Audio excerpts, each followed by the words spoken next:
I believe the Second Amendment protects your right to own nuclear weapons. I believe an individual citizen in this country has a right to own a nuclear warhead. But not a delivery device? Oh, all of it, all of it. I think. Tim, what about biological weapons? Absolutely, all of it, all of it. Tim Pool with another excellent, absolute banger of a take. That's who was talking, if you couldn't tell. It wasn't one of us. Yeah, no, definitely not us. It was Tim Pool and his little goons. And we had to play the clown music over it.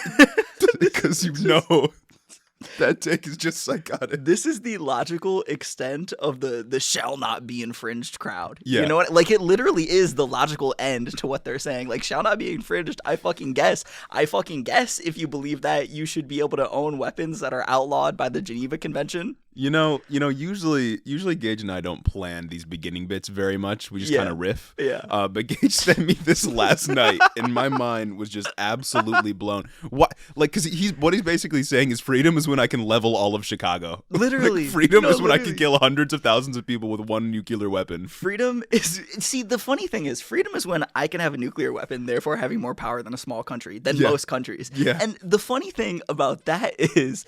I'm sure he supports not letting any country that we deem as our enemy be able to have nuclear weapons. Yeah. Well, they're not American citizens. Second Amendment doesn't apply to them. Exactly, because these people simultaneously think that these rights are God-given and unalienable. But only apply to Americans. God only likes America.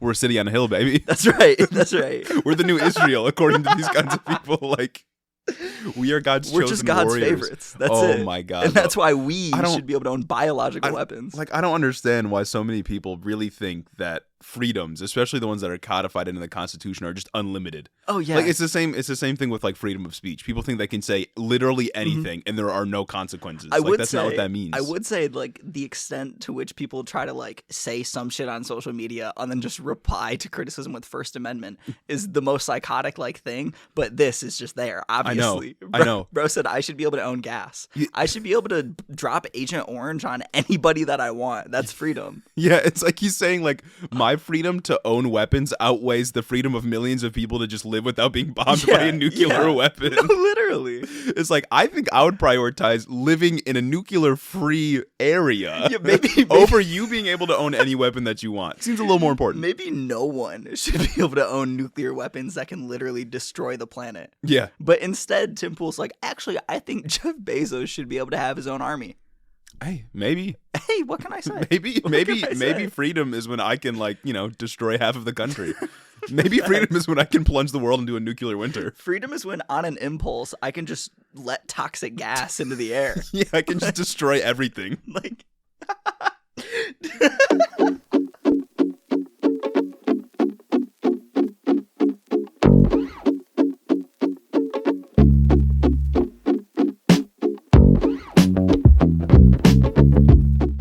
Welcome back to the show, everybody. Welcome back to Head in the Office. we certainly have a week this week. We have such a week. The news is cram-packed this week, so I hope you're ready to handle it. Exactly. We're not ready to handle it. I hope you are, though. I hope you enjoy joining us on this journey this week. Mm-hmm. But you already know what I'm going to say. You already know. I say it every week. You gotta hit the socials, Twitter, the Instagram, the fucking TikTok, obviously, even though you probably came from TikTok. You gotta help out the show. You gotta check out the Patreon, check out the Twitter, the Instagram, the TikToks. Exactly. Rate us 5-star on Apples. And don't just on Apple, that'd really help. Leave a review. Because I can tell you, I was sitting here, I was down bad on, I want to say Wednesday night, Thursday night.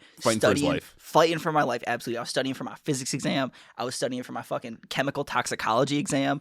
Just wanting to absolutely just Roblox myself, jump out a window. You know what I'm saying? And I was like, let me just check and see if there are reviews. And I checked the 2 reviews that we have today and put a little smile on my face. Yeah, I was like, I can reviews get are through nice. it now. The reviews are nice. So if you want to help out the show, go to Apple. Even if you don't listen on Apple, you can go to Apple Podcasts, leave a review, write something nice. We'll read it on the show next week. For sure. But we do have 2 today. Yes. You want to trade? I got the first one, you got the second one? Sounds fantastic. All right, so first one is Subject, Best Progressive Commentary Show by Fixer Punk. They say, as a former conservative who used to spend a lot of time listening to talk radio, after changing sides, I've struggled to find an equivalent on the left which matches the combination of political commentary and entertainment you find there. Head in the Office is one of the very few shows that I have found that fulfills this need. Both hosts are very well-informed, knowledgeable on issues, and actually funny. The perspectives are truly progressive. They are conscious of and discuss the news and issues that people actually care about instead of repeating the same tired storylines. Love the up-to-date information they provide, and I've been listening to it every week. Jeremy and Gage, if Progressive Talk Radio ever comes back, they should book you on their station. That's what I'm saying. Hey, bro. That's what if I'm you're saying. a first-time listener, this is your first episode ever listening, just know that we got people Exactly. who will vouch for us. They'll tell you quite what we the do. back catalog for you to enjoy now. Now Exactly. that we're on episode 30-something. 32, doing this for 8 months now. That's actually kind of That's insane. crazy. To think. I still feel like it's very new because it's kind of new. But It's a anyway, little bit new. We got one more. We got one more. I appreciate you giving me the one that's not as long. I got you. Considering if you are a long-time listener, you will know that I cannot read. Absolutely cannot read out loud. It was the scariest thing in school, popcorn reading. You know what I'm saying? And now you're a political commentator. Yeah, now I talk for a living, so it's kind of hard to reconcile that. But anyway, It's a contradiction. I digress. For instance, easily the most entertaining podcast by Cam Bam Marino. Cam Bam Marino. Let's There you go. Absolutely love the show. Hearing people my age talk about these complex issues in such a humorous way is such a breath of fresh air. Can't tell you how many times I've laughed out loud at work listening to you guys. The word putrid is now part of my vocabulary thanks to y'all. Keep up the great work with the show. Love from Vegas. Wow. Dang. Putrid. I mean, the news is putrid. It really is. I can't help. Like, there's no other word that fully describes the news sometimes. Maybe like realize how much I say it. Yeah. Speaking of putrid, we got an update on the Freedom Convoy, Yes, actually. I do. Yes, this one's fresh from the most trustworthy news source, Facebook. Yeah. Shout out to my mom for sending this to me this week. This person said, March 1st, 2022. Please plan ahead and prepare your food pantries, water, gas, and any other needs. These truckers are going to be tied up. Hey, yo. Hey, yo. Chill out. This is my kind of convoy Hey, now. yo. That's the American convoy, baby. Exactly. And they want you to be prepared. These truckers are planning to go across the country on March 1st, 2022 to peacefully fight for our freedom, giving you time to prepare your food, water, and fuel sources. They do not want you to think they are attacking the people. These great truckers are fighting for our freedom and health, standing the ground on the front lines for us. They need our full help and cooperation. If you can join, remember to keep it peaceful as they will make us the enemy. Warning, the shelves may be empty for some time. Think local, buy local, and grow local. Thank you to all truckers, whether you are leading the convoy or keeping the needs of the people stocked. First off, grow local. You are giving us 2 weeks to prepare. What do you mean? You got 2 weeks to plow the land, plant your crop, You've got 2 weeks to till the soil. harvest. You've got 2 weeks Disperse to the food. grow all your corn. Get all your livestock together. Breed your livestock. Butcher, cook, sanitize the meat, everything. Yeah. And then thank you to all the truckers keeping the shelves stocked. They're quite literally not. Wait, but I also thought that when the shelves were empty, that was socialism. Are you telling me it's the fault of the truckers? Are you telling me that maybe there's a massive supply chain crisis that these same very people love to complain about, yet it's okay when they're the ones participating in it because they'll literally do anything to own the libs? I also learned that the Freedom Convoy in Canada, some of those truckers weren't even actual truckers. They just had trucks. Wait. like there were actual truckers there, but it was such a small minority that some of the people there weren't actual like supply chain truckers. Like they just owned like big lifted rigs? trucks, yeah. Lifted trucks or big rigs? Yeah, like they just owned trucks that were there. Why? I don't know. Like you're What? not actually like they're cosplaying. What are y'all doing? I also learned that the Freedom Convoy in Canada, you know how we talked about had like millions of dollars on GoFundMe? Yeah. I also learned that some people in the US, just like wealthy donors, donated like $200,000-$300,000 to the GoFundMe. Wow. And just like pretended that it was a grassroots campaign kind of thing. So it was literally just an AstroTurf protest. Like none of it's real.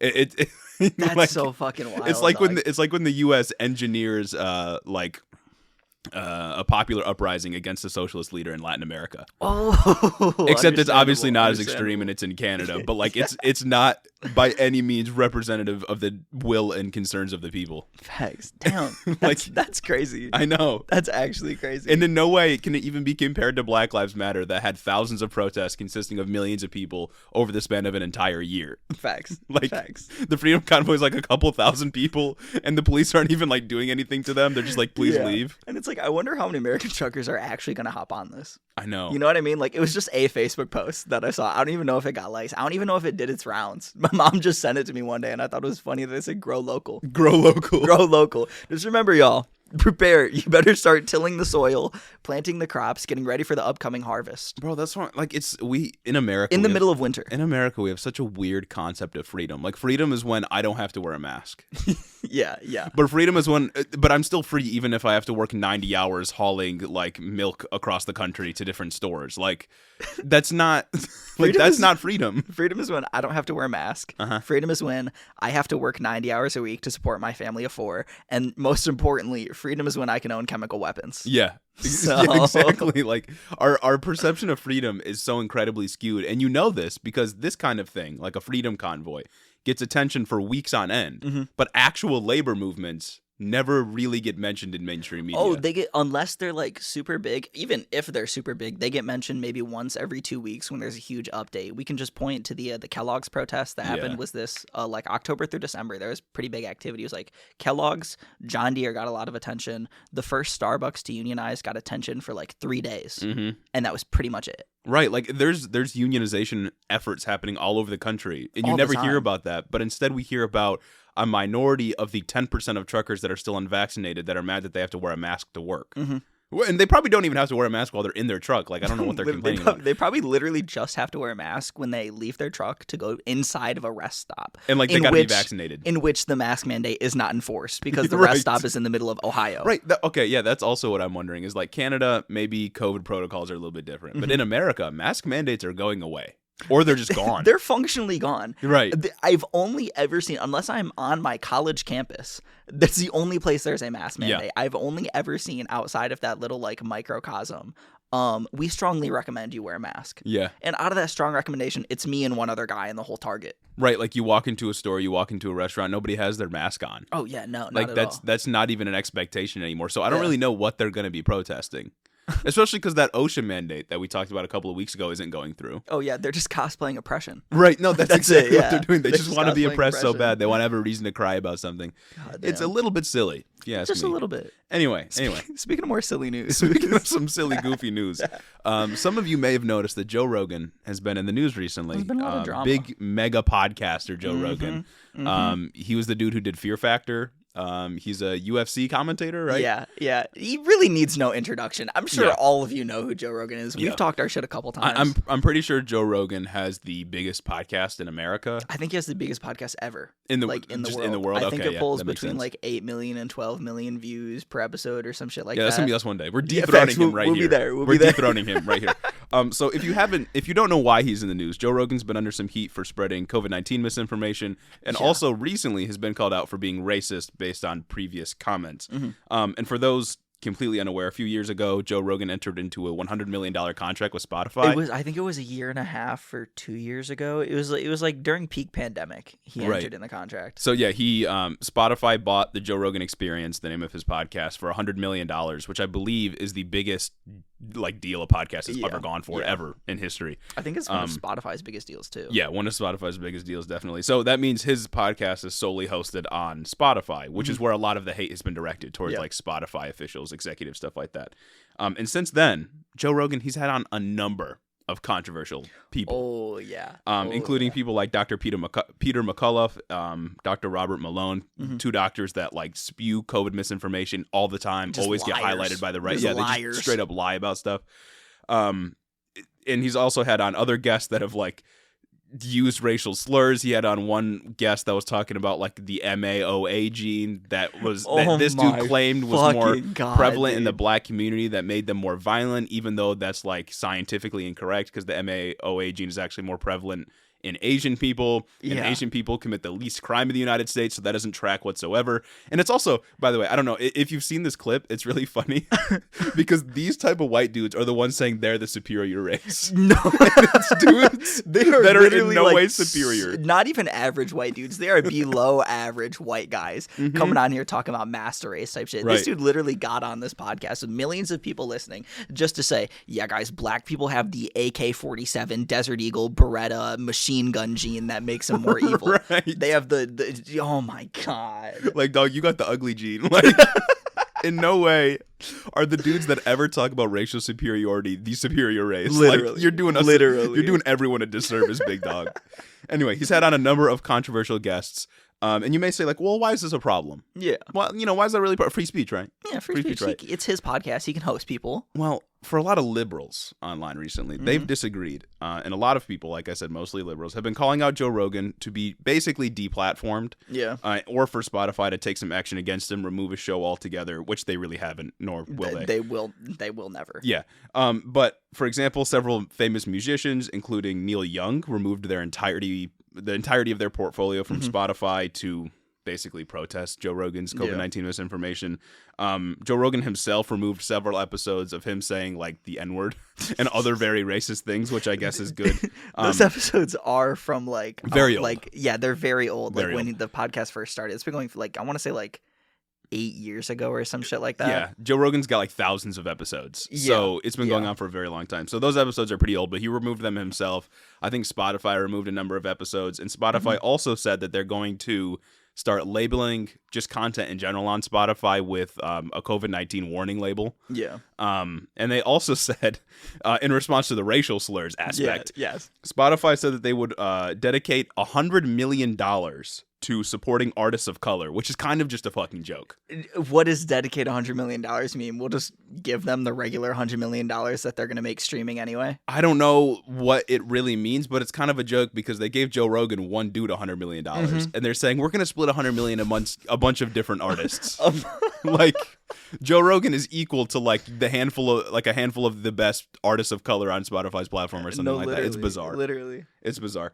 And also, just a side note, Rumble, which is like a Canadian misinformation website, offered Joe Rogan $100 million. Where are they getting that money? Probably from the Heritage Foundation. Aren't the Koch brothers like packed up by now? Probably. Yeah, I think they've been put in a pack a while ago, so I guess it's not them. No, just one of them. I think only one of them died. Maybe the Koch brother is funding this. Yeah. Anyway, you may be asking, it's Joe Rogan's show. What does it matter who he has on? Why is that important? Can't he talk about any issue he wants? He always frames it as like, I'm just having conversations with people. Yeah, and I don't really know anything. That's honestly, that is the appeal of Joe Rogan. Yeah. That's why some of these things are so insidious. It's because they are framed as just a conversation. Yet he invites these professional career politicians on, these professional political commentators on who know how to spin it, how to frame things. Yeah. They're very media trained to like just spew their fucking talking points in the context of, it's just a conversation. Though. Yeah. I'm not out here doing politics. I'm not Dan Crenshaw. I'm not campaigning. I'm just having a conversation. Right. And it is always framed as like just having a conversation. But I want to offer the definitive take. Yeah, that's of course. What we do here. Exactly. We're always right about everything. Yeah. So there's I think two reasons, at least for me, why Joe Rogan's just talking to people is a little problematic. First, he, at least with COVID-19, purposefully seeks out the minority opinion. Oh, yeah. And then platforms those people to millions of listeners on purpose. And like he will go against the overwhelming consensus of doctors and virologists on COVID-19 that say like vaccines are safe, masks are effective, and then find the two people that don't think that and put them in front of millions and millions of people. That is a problem. Oh yeah, it's a huge problem. And it's especially weird because I remember when the pandemic first dropped, he had, God, I can't remember his name, this one virologist on who was very like, COVID is going to be a huge issue. Like, we really need to enter into these lockdowns. We need these mask mandates. Like, he was on the money with everything that was happening before it happened. And Joe Rogan was platforming him. And then he just slowly, as he invited more and more of these political figures on, as he invited Dan Crenshaw on, as he moved to Texas, he just got more and more fucking right-wing cringe. Yeah, God damn, can't talk today. And it's like, I mean, as the left began to criticize him, that pushed him further to the right, and the right began to invite him in. Like, we're going to protect your freedom of speech as if Spotify is a government agency that has to abide by the Bill of Rights or anything like that. But the second thing that makes this a little problematic is that finding the minority opinion or the doctors with a minority opinion is one thing, right? But the problem is that when he has these people on, he doesn't push back on them in any capacity because he doesn't know how. And it's like if you used to be like an avid Joe Rogan listener, avid Joe Rogan fan, you could say, okay, well, Joe always does this though. He's always like a chameleon. He always kind of just agrees with whoever he has on. It's interesting because it's like weed and COVID are the two things that he will push back on you now. Yeah. And it's only COVID for the wrong opinion. Yeah. Because he also had on Sanjay Gupta a couple months ago, and he was just absolutely like railing against him. Yep. And then he also had some other big doctor recently who he was just like trying to convince the doctor that the doctor was wrong about the things he was right about. Yeah. Famously, it was like the doctor said, Joe Rogan brought up how vaccines cause myocarditis in like young boys. And the doctor's like, well, I mean, that's kind of misleading because COVID causes myocarditis at greater rates. So it is in fact safer to get the vaccine. And Joe Rogan he says, I don't think that's true. He just gets mad. He's like, that's actually not true. Jamie, pull it up. And when Jamie pulls it up and he pulls up that Joe Rogan is wrong, he just gets mad. pissed. He just gets pissed and changes the subject. That's the point I was going to make, is that in pulling out doctors that have the minority opinion and then not pushing back on them at all, you are just allowing them to get away with spreading mass amounts of misinformation to millions and millions of people. Yeah. And I know like he is an individual person, and you can't really expect someone to have like take on all that responsibility of ensuring that like they are not, you know, polluting the airwaves, I guess. But Joe Rogan does have a massive base. Oh yeah, Joe and when Rogan you have is a media. massive base, you are responsible for the message that you are putting out. You're responsible for how that's going to be interpreted. And by abdicating that responsibility, you allow people like Dr. Robert Malone to come on and just lie and get away with it and convince millions of people that COVID-19 isn't that big of a deal, or it's a political ploy from the Democrats, or the vaccines are going to cause you myocarditis. Like it's irresponsible. But the other point that I wanted to get to was like when he does have those doctors on that actually offer the majority opinion and are able to articulate it, even if they may not be media trained, that's the only time he pushes back. Because I was never like a big Joe Rogan listener. But I know that he used to, you know, push back lightly on just about everybody that came on. He would challenge their ideas as much as he could. But now he just agrees with misinformation. Oh, he just lets them talk. Yeah. He just lets them talk. Because there used to be a big meme, because I used to listen to Joe Rogan. I'll come out as a former Joe Rogan podcast Joe Roganite. fan. Yeah, I used to listen to a lot of the episodes of Joe Rogan, like while I was playing Minecraft or some shit. You know what I mean? Just have it on in the background, 3 hours of content. And he used to push back against people, and there used to be a big meme that the guests wouldn't even really get to talk because Joe Rogan would constantly like interrupt them or some shit. And now it's honestly just the complete opposite whenever he has one of these fucking anti-COVID people on. And it's not even like anti-COVIDs or like COVID misinformation stuff, but he had Jordan Peterson on recently, and Jordan Peterson was literally just an oil baron for like 4 hours, and he was also like anti-trans. Like Jordan Peterson got on there and said that climate change isn't real. There's nothing that they can do to prove it, and like oil companies are fine doing what they're doing. And Joe Rogan didn't really push back on it. Like he just kind of accepted it. It's like he knows better too, because I'm pretty sure he had Candace Owens on, I want to say like a year ago, and he pushed back against those same talking points from Candace Owens. Right. We have literally been able to watch him just turn more and more to the right over this last year and a half. It's kind of insane. Now, however, you know, despite all of that, despite the misinformation he may be spreading and not pushing back against, I don't think he should be banned or removed from Spotify. Oh yeah, no, I don't either. I just think people should just be more educated, you know what I mean? Like, and I think it's a bit more of a societal critique on ourselves. Like it's like a mirror looking back at society, because, well, first, deplatforming him or Spotify just removing him entirely is only going to get him more attention. Exactly. Like more people are going to flock towards him. It's going to have, I don't remember what the effect is called in like sociology, but it's going to have the reverse effect of like actually taking his platform away. It's just going to have more people come to him. But also, at that point, how is Spotify, if they're going to try to get rid of misinformation, determine who gets banned and who doesn't? Like, it gets very weird. And I know that Spotify... It sets, like, weird precedents. Yeah, I know that Spotify is not a part of the government. They are not supposed to police free speech. But if they start doing it, like, what are the applications? You know what I mean? They're not even, like, an American company. Are they not? Aren't they a Swedish company? I have no aren't they idea. based in Sweden or some shit like that? I have no idea. Anyway. Like Spotify is a private company, and that already eliminates any expectation that they should be moral. Like, we should not be expecting that they will act in any moral capacity because they're a private company. But similar to Facebook, they are a massive platform, and not only do they provide space for artists to put their content on, but they also are providing an arena of free speech. And in that way, they are in some way responsible for what gets said there. But again, if you're going to start removing people like Joe Rogan, what comes next? Like, who else is going to get removed at that point? Facts. And that's difficult to figure out. But also, the larger critique here is like, why have people flocked to a figure like Joe Rogan? Why is he the kind of figure that is able to pull attention away from, CNN, Fox News types and get millions of people listening to him? He gets more people than Tucker Carlson does. Yeah, that's crazy. And I think we really, when it comes to this situation, need to ask why some dude who positions himself as, a regular, average American is able to get so much attention. And I think the answer to that is like the neoliberal left and right have failed to critique any of society's woes. Mm-hmm. But Joe Rogan, just talking to people, is able to position himself as an average person who is aggrieved with similar situations. And people find that very appealing because they don't trust institutions anymore. Like liberal democracy has failed in this instance because nobody has trust in institutions like the CDC anymore. Mm-hmm.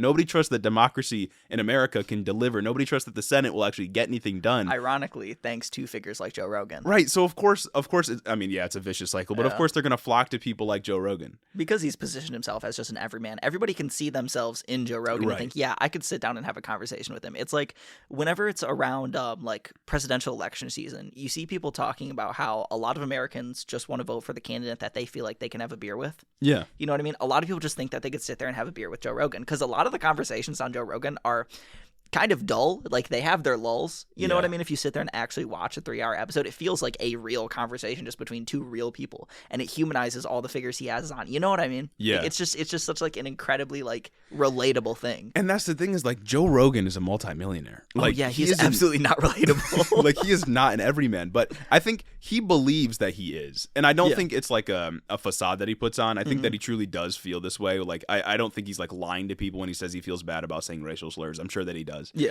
But it also explains, the lack of or the failings of liberal institution, liberal democracy. Also explains why a figure like Donald Trump is able to rise to power because people see themselves in him. Exactly. Donald Trump is advocating against all of the things that people think are hurting them, and they're able to see themselves in Donald Trump, even though Donald Trump, again, a billionaire. Yeah. That has only gotten wealthy because his father was wealthy and has never actually worked for anything in his life. Yeah. But people somehow see themselves in him because the liberal and conservative politicians, the typical ones, have failed to provide for any of their needs. And that opens up a space for people like Joe Rogan, people like Donald Trump to rise to power because where else are you supposed to go? And it's like even with that, which is a more dangerous thing about Joe Rogan finding himself situated on the right now is Donald Trump did come from wealth. Joe Rogan didn't. Joe Rogan, I remember I'm pretty sure he came from a single mom and he was pretty poor in Boston. Yeah. So he really has came up from nothing.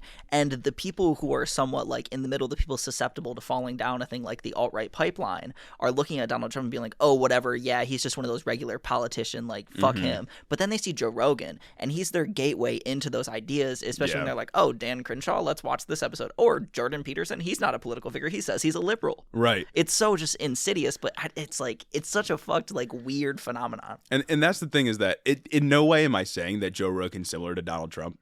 Yeah. Like Joe Rogan is probably much more of a genuine person than Donald Trump is. Like they're not the same at all. But the same conditions that allow Donald Trump to arise are the reason that Joe Rogan has gained so much popularity. At least the show as he portrays it today. And it's because a lot of people, because they've lost faith in the government as we know it, in our institutions, because they can't deliver, like they flock to these kinds of figures because those institutions can't actually critique what is causing their suffering, which is capitalism. Yeah. And Joe Rogan doesn't critique that either, but he doesn't need to. And it's the funny thing is he used to be a huge Bernie supporter. Yeah. So it's like, what the fuck happened? It's the COVID shift. Yeah. And it's people telling him what he wanted to hear because he's always been like a fitness bro. He's always been one of those fitness guys, one of those work on your immune system kind of guys. Right. So when COVID came around, it was just the perfect storm for him to find himself just falling down the right-wing pipeline. Yeah. And then couple that with a move to Texas, and then it's just symbolic. Oh, yeah. You know? You're just done for it. Then it's just symbolic at that point. Especially when you make as much money as he does. You're like, shit, I'm moving to Texas. I don't have to pay state income tax anymore. Wow. Yeah. So anyway, it's not really Joe Rogan that's the problem, in my opinion. And like he is part of the issue. I think he's more of a manifestation. He's like a conduit for all these problems. But I think the bigger problem is that society has failed to provide for so many people, and so many working class people feel aggrieved with democratic politics. They shift towards right-wing talking points, right-wing candidates, and now right-wing, podcasters or people that are just proliferating right-wing ideas because they think that's the source of their problem. And that's why you should watch left-wing podcasters. Exactly. What can I say? We can offer a much more holistic worldview, if you know what I'm saying. Like we can actually critique capitalism while explaining to you, like, yeah, you're suffering because your boss is a tyrant. Like that's why. And on the left, we have the benefit of just being right.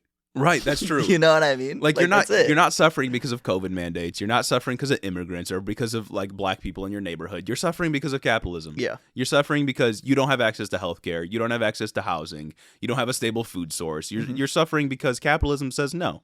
You're suffering because you don't get to survive unless you produce me profit. Yeah, you have to live under the boot of our billionaire oligarchs every single day. Yeah. And then you're told you're not.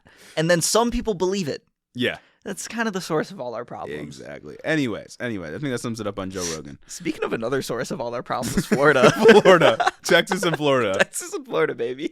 If we could just cut both of those out, we'd be a better union. We'd be a more perfect union. Exactly.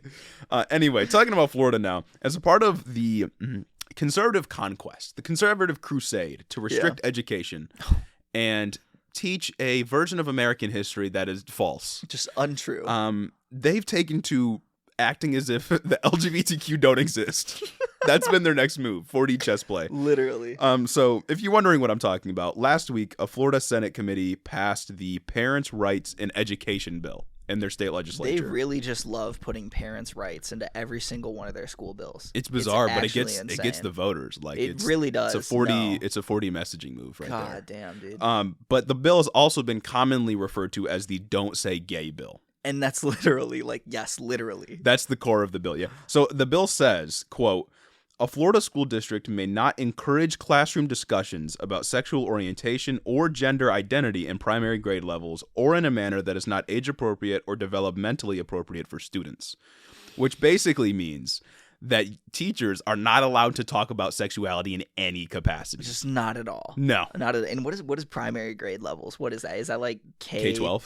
Is it K-12 or is it like elementary school? I don't know. That's the thing. Either way, it's fucked. It's very vague because anybody could be like, well, even if you're in, your junior year of high school, it's not age appropriate. Yeah, that's not age appropriate. You're not an adult yet. That's not developmentally appropriate. You shouldn't even be able to have sex ed. Like right. These same people are like, we shouldn't have sex ed in schools. It's moral degeneracy. Right. And about the bill, DeSantis said, he had some words about it. He said, Love him. We've seen instances of students being told by different folks in school, quote, oh, don't worry, don't pick your gender yet. Do all this other stuff. That's not. He goes on. He says they won't tell parents about these discussions that are happening. That's entirely inappropriate.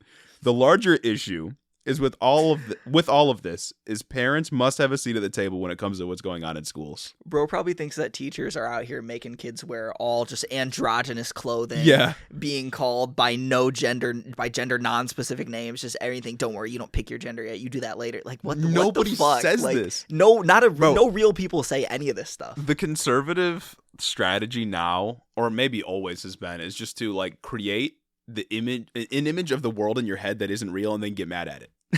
Yeah. Like they make it up and then they get mad. Like nobody is in school telling your kid to be gay. No, literally. Nobody's in school telling your kid like, well, actually, maybe you'll want to identify as a woman later on. If anything, it is quite literally the exact opposite. Yeah. People are actively making fun of kids that are gay. Mm-hmm. People are actively making fun of kids that are trans. Like it's literally the opposite. That's just And Florida here takes a page out of Texas's book because they, in this bill, basically deputize parents to sue school districts that don't report all information on a child's physical, mental, and emotional well-being. And that includes information about being LGBTQ. Oh, wait. So if schools don't just out kids, yes, then the parents can sue them. What? And it also says that teachers are allowed and encouraged, if they hear that a student is LGBTQ, to call their parents and tell them. Which is absolutely psychotic. No fucking shot. Psychotic. They're literally encouraging schools to just out kids. That is so fucking psychologically damaging. Yes. Especially in just the culture we live in America broadly, and I would especially imagine in the culture in conservative Ron DeSantis ass Florida. Yeah. Yeah. And we have statistics to back this up because a survey that was conducted by the Trevor Project found that for LGBTQ kids, only a third of them felt that their home was like a safe place for their identity, while 50% of them said school was a safe place for their identity. So they feel like school is very important when it comes to learning how to express yourself and feeling safe. And if their home is not a very safe environment and they're just completely outed, that could be a very bad situation for their mental health. Yeah. And that is why a lot of like people that are against this bill have said this bill will literally kill people. No, yeah, Because that's so fucked. Studies have shown that, especially for transgender people, that if they're not accepted by their peers and by their family members, by their loved ones, it leads to higher rates of suicide. Yeah. This bill will kill people.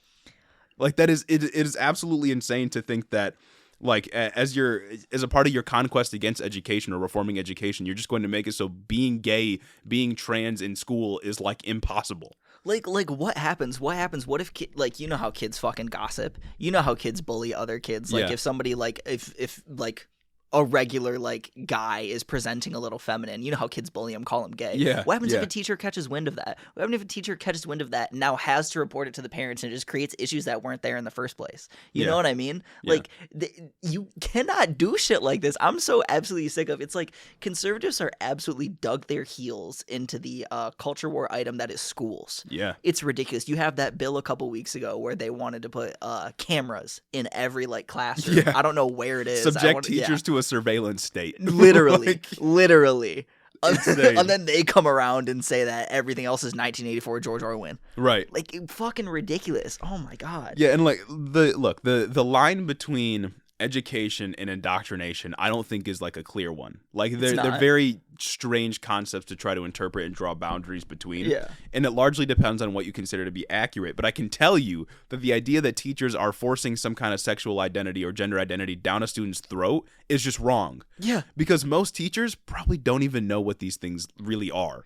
Most are probably a lot of teachers that don't even know for themselves what they are. Right. Because there's a lot of people that don't even come out till later in life because we live in such a heteronormative culture. Like these concepts are generally new. Like we're very accustomed to these because we've grown up in this culture. But for a lot of older people, even just a couple generations ago, they are like these concepts aren't very. They're kind of foreign concepts. Mm-hmm. Like they don't really understand sexuality. They don't really understand what it means to be a transgender person. Yeah.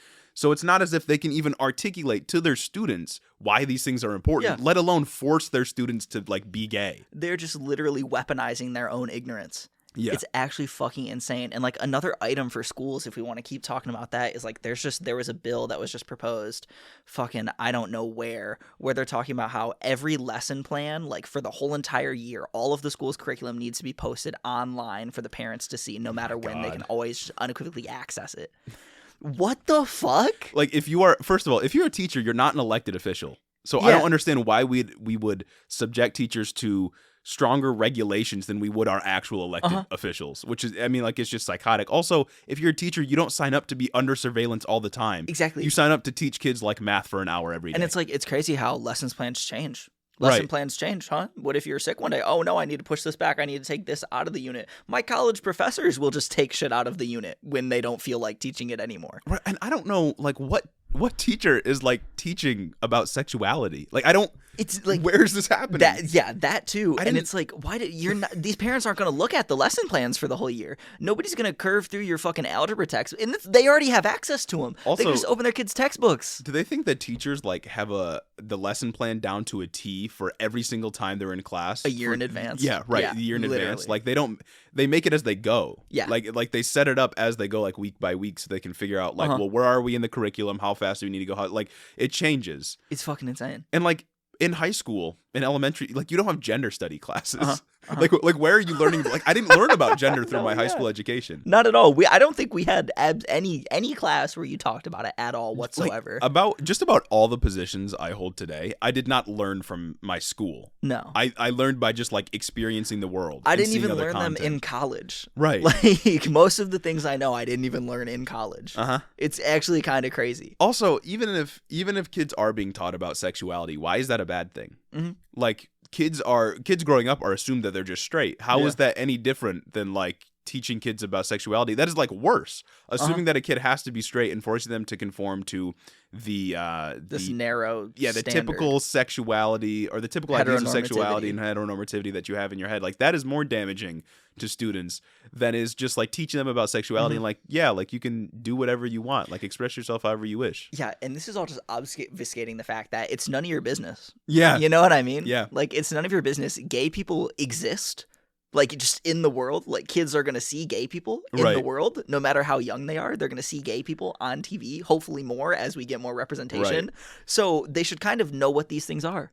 These things shouldn't be barred from discussing in a school. Especially because kids that like are gay or will grow up and, identify their sexuality as, them being gay or eventually identify as being transgender or another gender. Those kids that have those feelings now are going to feel ostracized by these kinds of policies. Oh, yeah. Because they're going to feel like something within them is inherently wrong, which leads, again, to bad, negative mental health outcomes.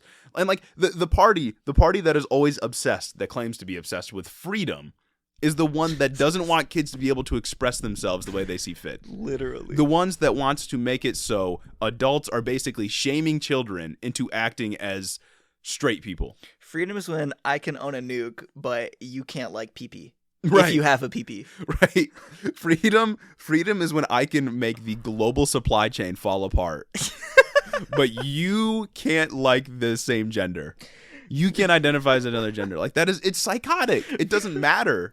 No, freedom is when you have to grow your own crops because I'm not going to deliver the food because I don't want to get vaccinated. But freedom is also when boys can't kiss boys. Yeah. And also, like, another core contention here is, like, I understand parents want to have some type of involvement in their child's education, but you don't own your child. They're not your property. And most importantly, you are not an educational professional. Right. You're most likely a fucking idiot. Right. Like, let's be fucking real here. How about we come into your work and put up cameras all around, which honestly your boss has probably already done and you probably fucking hate it. Facts. Like, nobody likes to be under a surveillance state when they're working, especially by a bunch of angry white parents that are, like, mad that the teacher said gay one time. Yeah, no, literally. No fucking literally, because it's like just use this analogy. Most of our audience, most of you guys listening right now are around our age. If you're not, I don't know, maybe this will be lost on you, but, like, helping with school. Nobody I know their parents could help them with their fucking math homework. Right. Nobody I know their parents could help them with literally any of their fucking homework. What right do they have to say about any of these lesson plans? Right. What do you know about gender identity? I saw the absolutely insane take that, well, it doesn't sound insane when you first hear it, but I saw this take on Reddit when I was, like, reading through these threads about this one person saying, well, I'm a taxpayer and these schools are public for a reason. They're funded by my money, so I better damn well have a say in what they're being taught. No, you shouldn't. Yeah. No, but, like, you don't have this energy towards any other public institution. That's what I was going to get into. These same people love to talk about how we live in a republic, not a democracy. Right. But they want to have just an absolute say in what goes on in school. Yeah. Like, worry about your school board. Right. Worry about your school board. You are not a fucking professional. School boards, surprise, surprise, are barely even educational professionals. They're not. They're not. They're literally just elected. Like, that's it. Right. That's already a fucked process. Yeah. And, like, you do get a say. Like, you are, like, as a parent, you have a direct say, or more likely responsibility in your child's upbringing. Like, teachers have some of the most important jobs in the world, ensuring that children can learn about history so that in the future generations may not repeat the mistakes that we have committed. But instead, you would want them to not learn about their sexuality, not learn that the KKK was bad, not learn that Martin Luther King was advocating for more than just racial equality. Like, you would take you would subtract all of these things from American history and from what it means to just live as a human being, so that your child won't one day challenge your own viewpoints. Because that's what I think the core fear is. Yeah. Is that parents are afraid that one day their child will think that, maybe my dad sucks. Yeah. Maybe my mom's kind of a piece of shit. They're scared that their child's going to resent them in the same way that they resent, like, their political enemies. Right. You know what I mean? They're scared that their child is going to be just as hateful as they are. Yeah. But towards them, of course. And, like, Republican candidates, conservative politicians, they know this, and they weaponize that fear of different people, just in general, like different gender identities, different races, whatever. They weaponize that fear of others and turn it back on their own children. Yeah. And it's disgusting. It blows my mind that at this point in our history, we're still reusing talking points from like hundreds of years ago, decades ago. We're reusing the talking points that conservatives used against when they were opposing gay marriage back in, like, 2004. Like, it's the same thing. Like, it's all the exact same. We can never escape this loop of just letting people be who they are, because that is more humane and it's more freeing for the human experience. The same rhetoric that Joe Biden was using to oppose gay marriage. Right. Crazy that most Democrats were also using to oppose gay marriage. It's just absolutely insane how long it took for gay marriage to become illegal. Right. Not illegal, to become legal. Become legal, yeah. Like just let teachers do their jobs. Like decades ago, there were still gay people. Mm-hmm. It's not as if it was some change in policy that's producing more gay people. It's that cultures become more accepting of different identities. That's literally what they think it is. They literally think there's changes in policy that are making more gay people because they're somehow maybe seeing more gay people on TV. There was gay people back during like the Roman Empire. There's gay people forever. Yes. Like since the dawn of time. There's also been transgender people forever. Mm-hmm. Like it's a part of the human experience. It's something that is also found in nature amongst animals as well. Like it's just something that happens. The only reason it's more prevalent now and more people are speaking out about their experience is because cultures become more accepting. Exactly. It's like people in our generation have determined that like, yeah, it's okay to express yourself however you want, because not doing so would be basically equal to being imprisoned in your own mind. People feel much safer coming out now. Yeah. And that's a good thing. Sorry, conservatives. So basically what you need to get from this conversation is that the left is the only side of the political spectrum that actually cares about freedom, and gay people exist, and get over it. Yeah. That's a good sum up. Gay people exist and get over it. Now I guess we'll hop into a not so graceful transition into a not so graceful Super Bowl ad. Yeah. I don't know if it's actually going to air at the we're recording this on is the Super Bowl happening right now? Later tonight, I think. We're recording this right before the Super Bowl. Yeah. And all the reporting about this ad is that it is going to be there, so I guess fucking you'll know by the time you watch this. But anyway, this future maybe possibly Arizona representative, he's challenging Mark Kelly for his Senate seat up in the 2022 midterms. Coming up real soon, baby. Jim Lamont is running opposite of Kelly, and he dropped this banger of an ad. Should we play it? We could run it. We could run it. I think we could run it.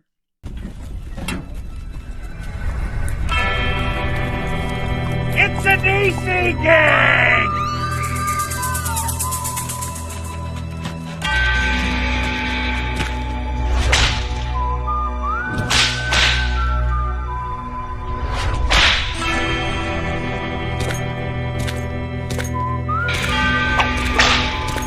Well, if it isn't Big Jim Leonard. We're tired of being pushed around. And inflation. And open borders. And gas prices. The good people of Arizona have had enough of you. It's time for a showdown.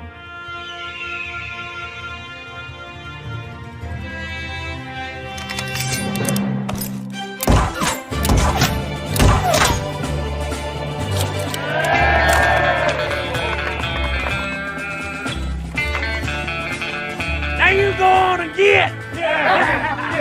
I'm Jim Lehman, and I approve this message.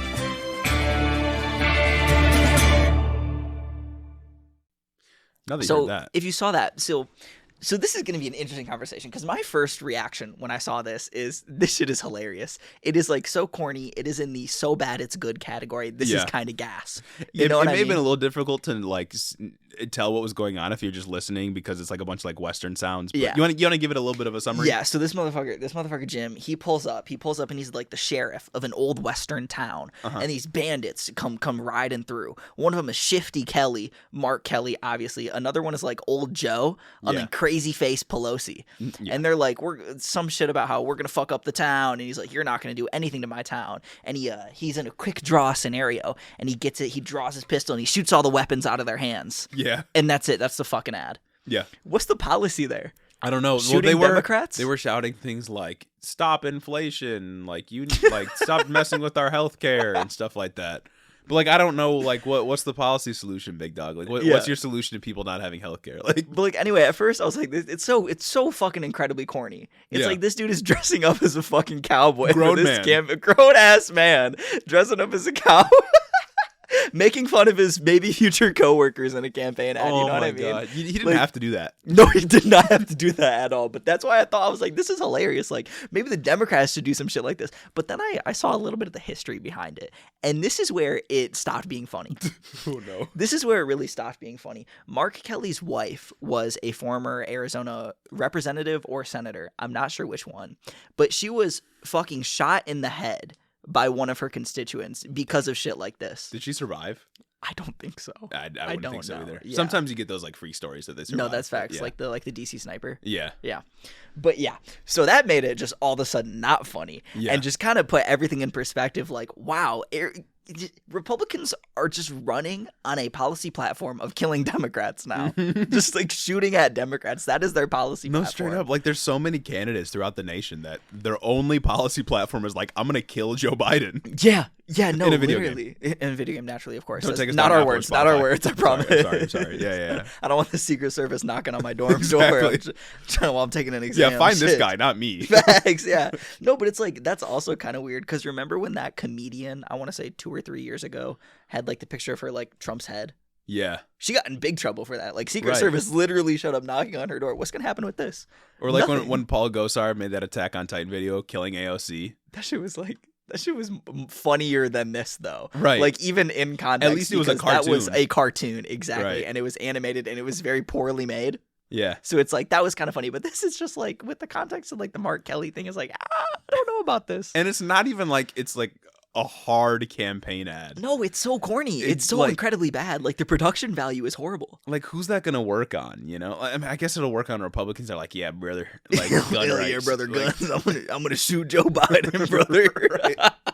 Like, this is where our political discourse has landed us, just in a giant cesspool of like, the only policy option for the right wing is I'm gonna kill Nancy Pelosi. Like, Yeah, it's like, I love how Republicans just over this last year, like paying attention, they've slowly just amped up the gun violence in their videos. First, it started off with like, I can't remember who, I think just like at a shooting range or something. Like, they always do that. They always have a gun in their videos because, you know, one issue voters. Marjorie Taylor Greene giving away that 50 cal. Marjorie Taylor still Greene. haven't won it. I know. It's rigged against us. Marjorie Taylor Greene with the 50 cal blowing up a car with socialism written on it. Yeah, but not actually. It was just made an iMovie. Yeah, Like, no, facts. Not even iMovie, probably. Do y'all remember those apps? Again, this is for the people like our age. Do y'all remember those apps when we were in like, I don't know, like elementary school that you'd get for your shitty iPhone cameras or shitty iPad cameras? That'd be like Yeah. action movie VFX, and you'd take a video, and then it'd be like a fucking plane coming in and dropping bombs. And just And it looked like that. It makes it so it's so uncool because they're not actually doing these things, you know? No, it's Like in movies, like you perceive those characters to be performing those feats, right? yeah, because you or can like suspend your disbelief. right, like or you read the history books and you know these people like actually perform those feats that Yeah. are outlined. But like in these campaign ads, they're not actually doing it. And it's like, They're quite literally just putting on costumes. it's so Like- funny because with the Marjorie Taylor Greene one, she literally could have just blown up a car. Like, Right. she could have done that. Like, it wouldn't have been that expensive to get like old rental and just blow it up in the woods. It somewhere probably and get wouldn't the have looked so permits. cool. No, literally. It probably wouldn't have like made a big because that explosion was like huge. I know. 'Cause you gotta show socialism up. You know what Yeah, I mean? Like, right. you can't let it stay. Yeah. No, 'Cause- that's a big no. But then Jeez. it's like it's escalating from that to just shooting at people now. Yeah. Like, what the fuck? So if you see that at the Super Bowl today, or I Think guess of if you're us. listening to it Wednesday, you saw it on Sunday, you'll know that that's crazy. Exactly. You'll know the is backstory. Absolutely fucking insane. What he just You'll know did. the backstory at least. Yeah. And it's like, even just speaking of ads, because, you know, we just talk shit about Democrats not having good ads. And to be Yeah. fair, they still don't. Yeah. There's just one that I want to talk about that I don't think we ever talked about. And I want to say it's a Louisiana representative. Okay. The guy who sat there and he did the ad, he like sat down in a field on a chair with a blunt. And he's like, every 45 seconds, somebody gets arrested for marijuana use or some shit, and he smoked the blunt. Like, in the ad. That's hard as fuck. That is the hardest campaign ad I think I have ever seen. That is good. I just That's wanted to good. draw attention to that. I wish I could remember his name off the top, but this is, off the dome. Yeah, off the dome, dome. completely off the dome. We just, all in all, Democrats need better messaging, and it's really funny where conservative messaging has landed. Exactly. Like, it's just killing people. So, I guess we're gonna move on to our next topic, and that's Biden and crack pipes. He's the plug. Plug Talk with Joseph Robinette Biden. Exactly. Welcome to this episode of Plug Talk. So you may have seen circulating around the internet that Biden is spending $30 million on crack pipes. Pretty sick. Pretty crazy claim, am I right? Yeah. What an extreme claim. That's so cool. I'm sure you've seen the reactionary commentary that's come with it. If you haven't, I've got some highlights for you. I've got 2 highlights in particular. One from Dinesh D'Souza. If you don't know what he is, that's probably a good thing. You're so lucky. You. I'm so jealous of you. Now that you know, you should probably take a gander on his Twitter and just see the other just insane shit that he tweets. The only way I feel like I can describe him is a pseudo-intellectual, anti-intellectual. Because he says just the stupidest shit, but with the biggest words. Yeah. It's like Jordan Peterson. Oh, facts. Literally just like Jordan Peterson. One-to-one comparison right there. Oh, my God. But anyway, he wrote, the Biden plan to provide $30 million in crack pipes to the black community is an apt metaphor for the relationship between the black underclass and the Democratic Party. The black underclass? Oh, my God. I didn't know it was gonna. I didn't read this part of the show notes before we started recording. I didn't know it got this intense. Yeah. Black underclass? The black underclass in the Democratic Party. Bro. Oh my God. To be like fully charitable, I think he's like speaking from like, oh, the Democrats think that black people are the underclass, but just the tweet reads just horribly. Also, like setting aside, even if you think that Joe Biden's like crack pipe tendencies are bad, like, and we'll get into like why it's happening and stuff. Yeah. But setting that issue aside, just saying black underclass, it's probably something you'd want to steer clear from. But I guess for his base, for his audience, that's the perfect. That works. That's the perfect string of words right there. It's a little troubling. And then again, Representative Marco Rubio, right? Senator Marco Rubio of Florida, up for re-election in 22. For real? Yeah. Oh God. Hope he gets clapped. For real, bro. By me.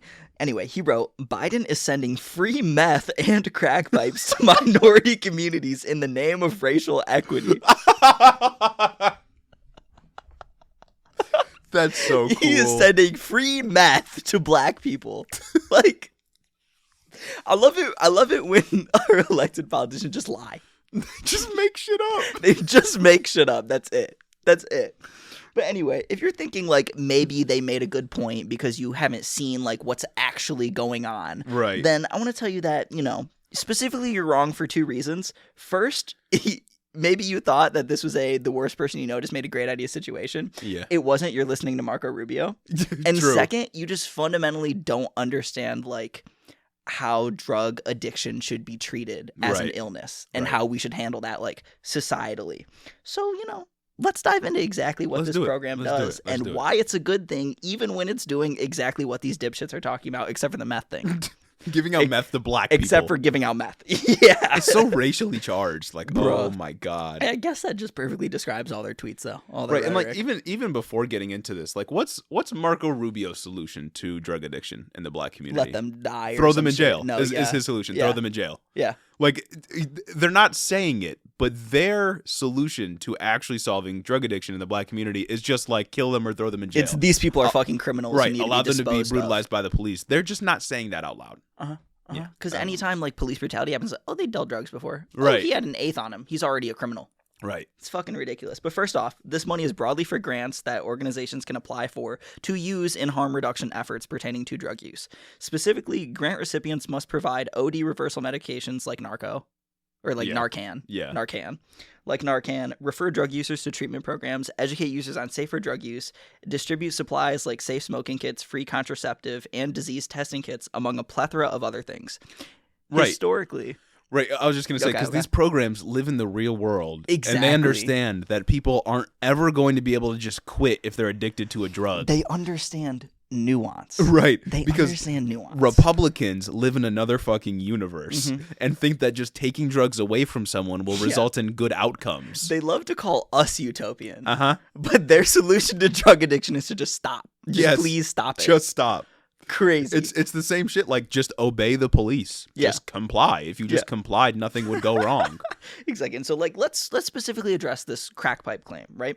Historically, a lot of safe smoking kits have contained what are functionally crack pipes, like the fucking glass pipes with like mouth things, because a big issue with people who are addicted to crack is like sores in their mouth, transmitting diseases by sharing crack pipes, using broken glass as crack pipes, getting like cuts in their mouth and shit like that. Like, you know, it's a nuanced fucking issue. You know what I mean? But this is where it kind of gets weird. How the Biden administration planted its feet in the ground with this one and said that there are no federal grant money that can be used for buying crack pipes for these safe smoking kits. Is that true? Yeah, they like Jen Psaki and a spokesperson for the HHS came out and said that you cannot use this grant money to buy pipes specifically for the smoking kits. Well, then where's this Marco Rubio meth is in black communities coming from? Oh, it's just a lie. So they're not even giving free crack pipes? No. They're just making it up. Yeah, which is like, it's especially weird. And this is like what I want to get into because first, the program does allow for syringes to be purchased. Yeah. Like for heroin, like clean needles because, you want to give out clean fucking needles. You don't want people using dirty ones off the street. And so why are they drawing the line at crack? Why are conservatives drawing the line at crack? Why aren't they talking about free syringes being used? Why are they focusing their messaging around crack pipes, which is just a lie, which wouldn't even be a bad thing because, again, harm reduction is a complicated thing. I feel like liberals are probably just trying to like dodge explaining why this is important because liberals can't do anything effectively. One, yes, it's a horrible liberal messaging play. Right. But two, I'm pretty sure they're hyper-fixated on the false reporting because, they're messaging demons. A interesting consequence that's come from this is Joe Manchin and Marco Rubio teamed up to introduce the Pipes Act that would block government funds from being used to buy needles and pipes. And Lauren Boebert and Dan Bishop introduced the Hunter Act, which would do the exact same thing. Oh, my God. The Hunter Act. Also, I got to point out, just because we haven't yet, I got to point out that this bill included a bunch of other programs beyond like just whatever it has to do with crack pipes. And they specifically laser focused on crack. I wonder if that's racially motivated in any way. Racially motivated and politically motivated because of Hunter Biden. Like, they're just messaging demons. That's what it is. That's so fun. Because that's the only reason why they wouldn't be talking about the syringes right now. But it's like, secondly, I want to get into my point about just if you are like not understanding why this is a good thing, you fundamentally misunderstand drug addiction. Addiction is a disease. You cannot just go up to somebody who is addicted on the street looking for their next fix, like literally fiending in the truest sense of their word for the next fix, and just take away everything and expect them to stop and live a healthy, normal life now. Right. One, there are complicated withdrawal syndromes. Two, you are biochemically like changed. You need these drugs to function. Some of them you physically cannot come off of. You have to wean off of so that you don't literally die. Famously, alcohol. Yeah. But anyway, alcohol is not a subject. Another thing is, this is mainly to stop the spread of diseases. Yeah. Because a lot of diseases like HIV get spread with people sharing needles. A lot of diseases get spread when people are literally going and just digging through trash to get dirty needles so they can get their next fix. It's a much more complicated fucking issue because addiction is, again, a disease that affects you mentally. So it is better to give them clean needles, clean, safe crack pipes, safer crack pipes because, again, doing these drugs isn't the safe thing to do. Right. But it is to reduce harm because they're not just going to stop. Yeah. They're not just going to stop. Right. Getting off of drugs, getting away from drug addiction is much more of a journey than like a quitting cold turkey kind of situation. Exactly. And part of that journey is having cleaner supplies so that you're not spreading diseases or having diseases spread to you. And also, like you said, this includes a lot more treatment programs than just clean needles, clean pipes. Like it's a lot more like educational materials, a lot more resources for people that are addicted to drugs so that they can get off it. Because, and also, by the way, if conservatives ever want to solve drug use, they never target poverty, which is literally the cause of drug use or a big reason that drug use is so common in the United States. People need to escape. Right. People want to escape the violence of poverty, quite literally, but they never actually want to solve that because conservatives can't solve any problem because if they do, they have nothing to run on.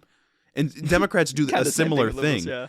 Democrats do a similar thing, but Republicans make it a lot more severe because all the issues they run on are like racism, owning nuclear weapons, making sure that big business can profit off of the backs of working class people. Like everything Republicans run on is just incredibly destructive, especially for the American people.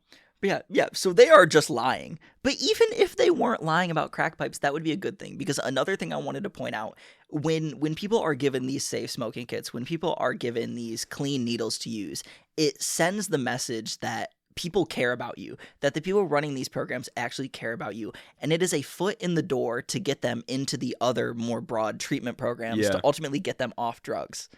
And this is also obfuscating the fact that we literally just have data that tells us that these things are good. Yeah. That these things are much better than just letting everybody go to the streets, than doing what conservatives want you to do. Like, would Marco Rubio, well, I know that the answer to this is yes, but would he rather people just use dirty needles and dirty pipes. He would, because again, conservatives view drug addicts as degenerates. Right. Like you're a it. scourge on society rather than somebody to be helped. Yeah. Like that's really all it is. And I noticed here, I didn't realize this when you said it, but Joe Manchin is working with him on this. Similar thing to like the Hyde Amendment, which is makes it so no federal money can be used to support Planned Parenthood or similar organizations. It's ridiculous because it's like, people are going to do this anyway. Yes. The role of the government should be to reduce harm associated with that kind of behavior. And if you really want to solve things like abortion rates or drug use, you have to eliminate poverty. This is the proper way to solve things to mitigate harm societally. This is what the function of government should be. Like this is actually the Joe Biden's administration doing a good thing, despite weirdly not allowing them to get crack pipes. Maybe they were just like trying to dodge the criticism. I think they were trying to dodge the possible Hunter Biden messaging. Too late. It didn't work. It didn't work. That's kind of that's I don't even know what word I'm trying to find for this. Yeah. But it's like the Hunter Act. That's like, oh my goodness. The acronym is something fierce too. I don't have it pulled up, but these are all acronyms. Like, of course. It's fucking wild. But anyway, I wanted to also bring up the point that Joe Manchin getting in on this is really fucking weird because West Virginia has a huge drug problem. Oh my God. Isn't it one of the worst states, like, for drug use and poverty? I think West Virginia is the state that had UV lights installed in a lot of their public bathrooms to stop people from shooting up. So people can't go into the public bathrooms and shoot up because it's harder to see your veins under a UV light. I think that was fucking insane. He's just hurting his constituents. West Virginia is also his constituents. West Virginia is also the poorest state in the union. Yeah, he's quite literally just saying like, "Oh, you're addicted to drugs? You suck." He's doing the exact opposite of what would help the people who keep him in power. And that's kind of the God, what's the word? That just sums up what conservatives do, you know? Yeah. You know? It's the quintessential conservative argument. Just gaslighting you. Yeah. That's it. Oh my goodness. Gotta absolutely love these conservatives, though. Facts. I just love that when they see a problem, they're like, I'm just gonna ignore it. Yeah. And pretend it's not real, and eventually it'll go away. Like, I hope that was coherent enough for you to like understand that it's actually not a bad thing to give out clean needles. It is not a bad thing to give out crack pipes if you previously held that belief. Yeah. You know what I mean? Like, I hope that was at least a little educational. Right. You know? If it's for the purpose of eventually, waning people off of these things. Yeah. Nobody's encouraging drug use with this. They are actively discouraging the spread of disease. Right. And they are offering a foot in the door to get you further treatment, to ultimately make society a better place. Because conservatives don't live in the real world. Yeah. And they want to pretend that just cracking down on drug use will prevent people from doing it, when in reality, the way to stop people from using drugs is to help them. They want to pretend that throwing people in jail is what's going to stop this. Right. And they want to pretend that throwing people away, their whole lives away, is what's actually going to stop addiction and not make it worse. Crazy how that works. Yeah, and I haven't seen the statistics on this, but I'm sure people that like get out of jail that have no economic opportunity also just go back to using drugs anyway. Oh yeah, literally. Like, I mean, that's part not of the 50% of people that come out of prison just go back to prison. Right. Like that's what it is. It's insane. Gotta love America. Gotta love where we are right now. That's right. Great place. America first, brother. And that's been the conclusion to Plug Talk with Joe Biden. Joseph Robinette Biden. Anyways, I think that sums up the episode for today. I hope you all enjoyed. I hope we gave a very nice summary of the content. Exactly. Delivered your political content for the week. Gave you something to think about. Something enjoy to chew the on. Super Bowl if that's your thing. Keep an eye out for that ad. Yeah. I think that sums up the episode. But before we go, we got to give a quick special thanks, as always, all our patrons, to our loyal patrons on Patreon. We got to give a special thanks to Cricket Scrapbook Layouts, Nikki Nine Lives, Caden Crout, Terrence Nicholson, Chris the Postman, Christy Beck, Thalia Katz, 40% Spite, Mike Chaplinsky, Mattias T, John G, and my mom. Thank you for supporting the show on Patreon. Excellent. Thank you for listening to today's episode. Make sure to check out the Patreon, rate 5 stars on Apple. You know how it is. Leave a review. You know what to do. Hit the Twitter, hit the Instagram, posting bangers on the story. Exactly. You already know. Tweeting bangers. And don't own nuclear weapons is my last piece of advice for you this week. Please week. don't go make chemical weapons. Please don't do that. Have a good one, everybody. Bye, everyone.